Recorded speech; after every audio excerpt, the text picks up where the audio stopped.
Sementara itu dari hasil ini semua nampak yang paling kecewa adalah para caleg yang gagal, apalagi pernah yang sudah berinvestasi dengan program. Dengan bermodalkan pengabdian selama menjabat, mereka pikir masyarakat akan tertarik dengan pelayanan dengan yang ia berikan.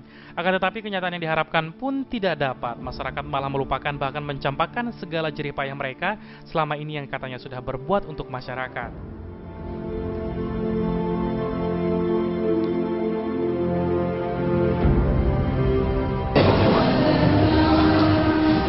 Kemarin ketika kita menemukan adanya pelanggaran ketika akan terjadi perhitungan ulang, ya, semua menyaksikan, Panwaslu menyaksikan, Bawaslu menyaksikan, KPU menyaksikan, dan masyarakat wartawan menyaksikan.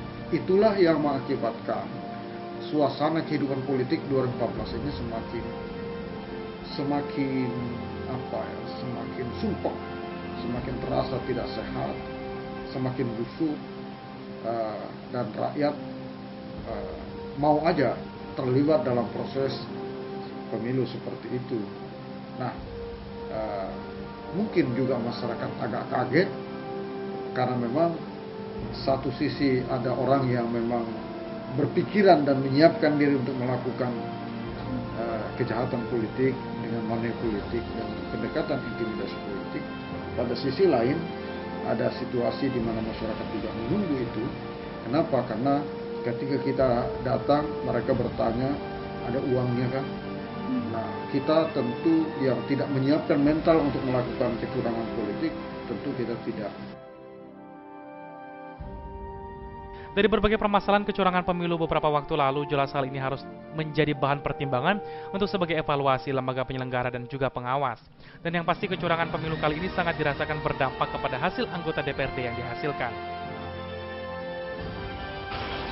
Di dalam setiap pileg itu selalu muncul atau menghasilkan harapan baru, tapi dia tidak pernah bisa menepis atau menghilangkan pesimisme gitu ya. Kalau kita lihat komposisi anggota DPR yang ada sekarang juga, misalnya data yang terakhir kami miliki itu dari 7 orang perempuan, misalnya 5 itu merupakan istri pejabat tuh gitu loh. Jadi ada semacam dalam tanda kutip itu persekongkolan yang tersembunyi gitu antara eksekutif dengan si legislatifnya gitu. Nah, hal-hal itu yang membuat saya itu membuat kita pesimis bahwa akan ada perubahan baru gitu. Ya, tapi kalau saya masih selama ini ya, wah ini kan agak apa yang diharapkan oleh masyarakat tidak akan bisa diharapkan karena sudah masuk sudah bermain dengan uang politik ya, boleh katakan politik uang masuk di situ. Dulu di dalam pasti akan bagaimana akan mengembalikan uangnya itu. Siapa yang membuang uang? Ya, benar, Pak. Dengan miliaran di situ. Benar. Namun dari itu semua memang setiap ada perubahan pasti ada perubahan. Namun dengan hasil pemilu lalu, masihkah kita bisa berharap?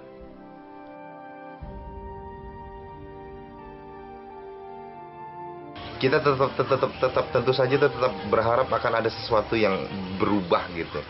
Walaupun pesimisme itu selalu mengikuti di belakang. Kecurangan dari tingkat administrasi sampai soal teknis itu malah bertambah tuh gitu. KPU secara personel saja yang berubah, tapi tidak ada kemajuan secara kinerja. Benar. Ya, oleh karena itu ya ke depan barangkali ini harus dikikis supaya tidak ada itu. Ya, tidak boleh lagi orang betul-betul orang masuk dengan murni, tidak bermain dengan uang. Tapi harus didukung oleh aturan undang-undang. Tapi kalau undang-undangnya juga longgar, ya ini kan susah juga. Undang-undangnya ada, ya sanksi tapi tidak dilakukan sanksi.